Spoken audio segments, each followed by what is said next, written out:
Hello Animorphs fans, and welcome back to the Animorphs universe. We're doing another AniLysis, and we're doing it on Derane-344. This image you see on screen there is by Nairazak from back in 2014, and it's just a picture of a Yeerk, a very nice picture of a Yeerk. But of course, Derane-344 is one of the more obscure Yeerk characters, and we never actually see on screen Derane-344, so there's no official artwork. So I've just got an image of a Yeerk here.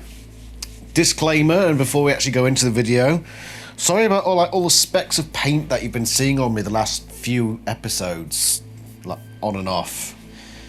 I'm doing house decoration, so there's just freaking paint everywhere, and I'm not skilled enough to do all the painting without it just going like a freaking tidal wave all over me.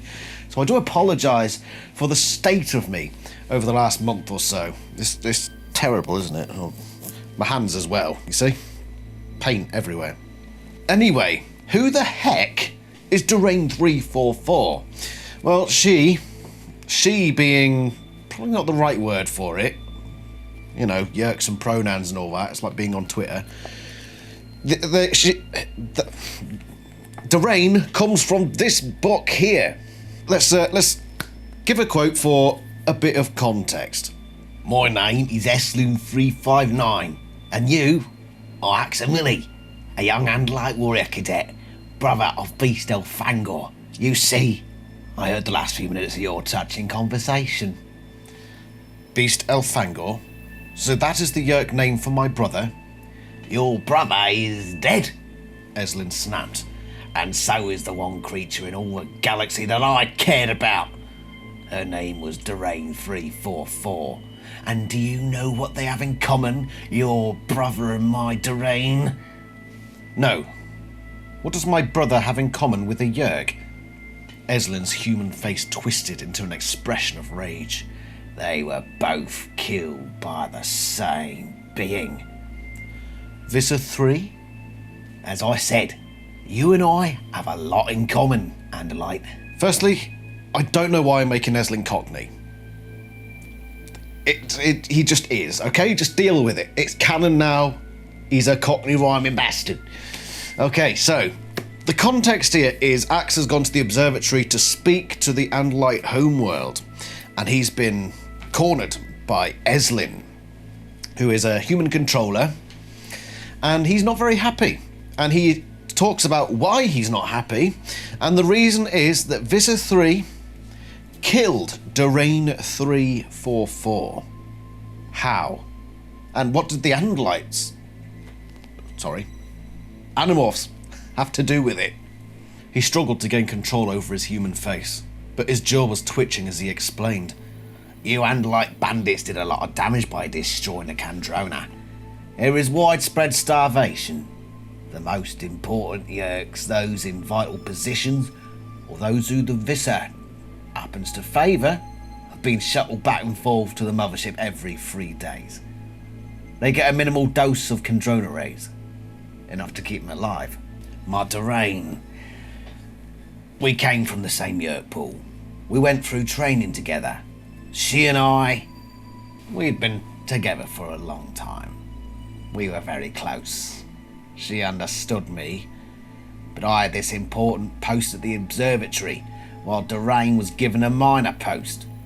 When you Andalite bandits destroyed the ground-based Kandrona, Visser 3 moved quickly. He said everyone would survive. He said he had found a way, but he lied. Too many Yeerks, not enough Kandrona rays. It was simple division. So he shuttled so-called important controllers up to the mothership, and the rest. Was your Derane one of the ones killed? She was expendable, Eslin said. Then he smiled. I've had some small revenge already. The Visser's favourites are shuttled up to the mothership every 3 days to feed. I sabotaged one of the shuttles. That threw off the feeding schedule. Now, some of the Visser's friends are starving and dying, like my Derane died. That's why we're starting to see controllers losing it, Tobias said privately to me.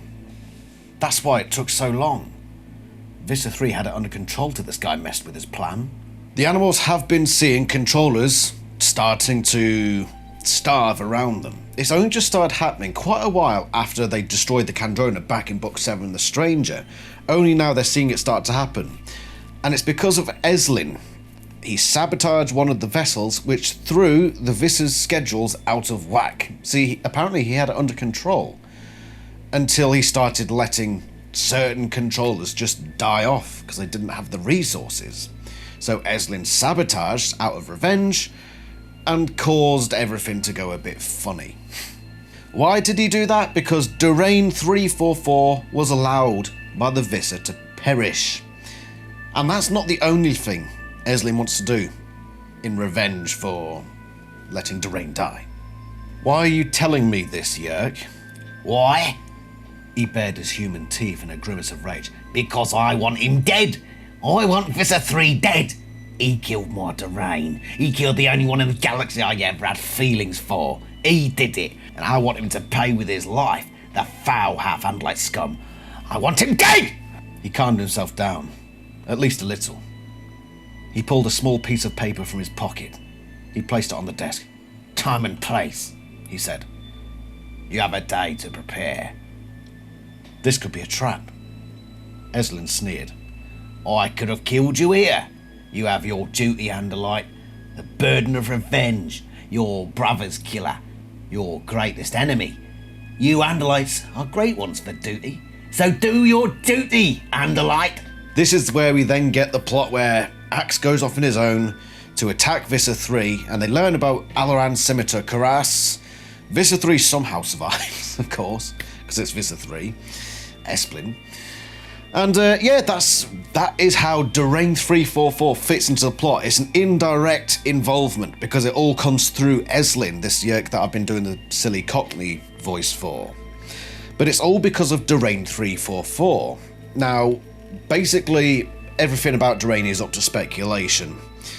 But we know pretty much for a fact that Derane was in a female human controller, and her role was not important to the Yeerks, or not as important as in relative terms to, for example, Eslin, who worked in the observatory, which you'd imagine, aliens or what have you, probably in some way a pretty important role. So we can speculate on Derane-344. I reckon she would have been in something that wasn't anything to do with recruitment, nor anything to do with intelligence, technology, or anything like that. So what could Derane's host possibly have done? Maybe something like a school bus driver, or maybe a nurse, or something like that. I get the impression that Eslin's male controller is a relatively young bloke. And I mean, we know what happens in the book Visser. So what happens in Visser is that Idris is in a female controller, and Essam is in a male controller, Hildy Gervais, and they fall in love. And they fall in love largely because the humans were in love with the humans found each other very attractive. And so that's what facilitated the Yeerks falling in love. So whether this is like a foreshadowing, well, not so much a foreshadowing, just an indication of how this sort of thing works with Yeerks. Works with Yeerks. Work with Yeerks. That's a good band name. What I suspect is the case here is Eslin's like a young go-getter, young scientist. He's got a good job, well paid, and so he would get a young woman to do the thing with. And much in the same way as that happens in Visser, it's incidental that the Yeerks then attach onto this love emotion and fall in love with each other indirectly. So I reckon, Derane's host, I'm gonna speculate probably like a nurse. Something that the Yeerks wouldn't see as that important. Why would the Yeerks need a nurse? At this stage of the invasion, probably not as important as, say, Eslin's host working in an observatory, or a host like Chapman, who works in a school, deals with a lot of people, and is very good at things like recruitment and what have you. So yeah, what's a nurse going to do for the Yeerks? Heal sick people? Well, do the Yeerks really care about that? They are bastards after all. And a nurse isn't going to recruit anyone. So yeah, I'm going to just headcanon. Darane's host was a pretty young lady who was a nurse. And what happened then was the Yeerks decided, right, we've got this Kandrona problem. Unfortunately, we're just going to have to let some of you perish. And one of those happened to be, right, nurse, yeah, we don't need you anymore. That's what set Eslin off the deep end, because he'd attached onto his human host's feelings of love. And we've seen it. We've seen it in Visser. The Yeerks fall in love through the proxy of their human hosts. That seems to be the way it goes. And he refers to Derane as she, as the Yeerks tend to do when they go by the sex of their host. So because the Yeerks don't have sexes, genders, whatever. They don't have that, and so they just go by the sex of the host. So if I got made into a controller, the Yeerk would be referred to as bloke or Superman. There you are. It's sound activated, so watch it. I said watch it. There. So ba ba ba ba ba ba ba bow. No, one more. There it goes. I don't think there's actually much more we can say about Derane apart from the surrounding plot around her. So what happens after all this? Well, Eslin allows Aximili to contact the homeworld. It's the last time we ever hear from him, and henceforth Derane. But we can only imagine that somewhere down the line he probably crossed Visser 3 again as trying to get revenge, because Visser 3 never seems to die, does he? So I don't think Eslin eventually would succeed, but we'll get to that in his analysis. We're just looking at Derane. Yeah, she was an unfortunate Yeerk. Then again, she is a Yeerk, so can't feel too bad for her. And died because starvation, because of the animals' action. So yeah, it was the animals basically that led to her death, indirectly. And she was in love with another Yeerk. Almost as a foreshadowing for what we see in the future. It does, we must say, it's really the first time we ever know of the Yeerks having these feelings for each other. It's the first time we're ever really exposed to that. So that is Darane's legacy, really. The foundation for the idea of Yeerks being sentimental, having feelings for each other. This is the first time we see it, and it's a pretty strong... They come in with a bang with that, don't they? Oh, we don't know if Yeerks actually like each other or not. Suddenly, I want revenge because I love this one. Wow, okay. Come in full force with the emotions here again, everyone. So yeah, that is Derane. Basically used as a tool in the series, largely for plot purposes and for showing us that Yeerks can show emotion, and she never appeared on screen, even though you'd read it.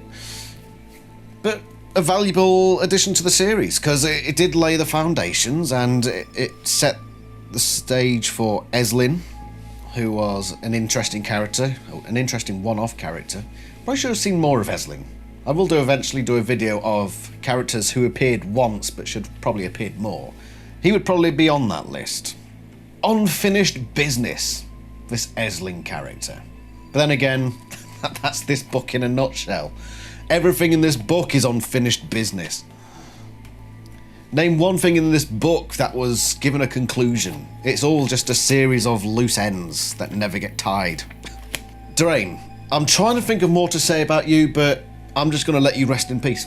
So that is Derane-344. A sad, tragic Yeerk story, and the first we ever get.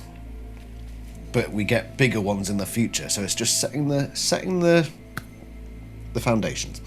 Thank you very much for watching. We need to look at what our next analysis is going to be. So it's time to spin the analysis wheel. Where am I up to at the moment? Well, I've as I'm doing this, I'm listening to the audiobooks, and every time something new pops up, it goes onto the list. And at the moment, I've just finished book 16, so everything on this list is all the AniLysis videos we've left to do from book 1 to book 16. Let's spin the wheel and see what's next. Spinny-bitty-bitty-bitty-bee. What's it gonna be? It's gonna be... There's a lot of stuff on this wheel. Carla Belnikov. Carla Belnikov is the next AniLysis. Who is Carla Belnikov? Well, we're going to frickin' find out, and we're going to learn everything we need to know about Carla Belnikov, okay? You just sit down and accept that fact. You do it, right? Carla Belnikov, next AniLysis. Let's go. Thank you very much for watching, and I shall see you next time. Rest in peace, Derane-344. Oncoming Carla. Right. I can't just finish videos anymore, can I? Not like a normal freaking person. Thank you very much for watching, and I shall see you for the next AniLysis. Ta-ra from somewhere in the... Why is it so difficult today to just finish the freaking video, Adam? It's almost like my psyche is telling me, you've forgotten something, you've forgotten something. If I have, I'll put it in a freaking addendum. I'm pretty sure we've covered everything about Derane. We've done the spin the wheel. Maybe I just haven't done enough jokes. Here we go, this will finish off the video for you. What kind of animal would you expect to see in a porno? A cockatoo.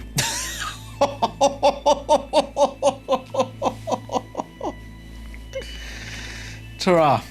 I'll see you next time somewhere in the Animorphs universe. Bye.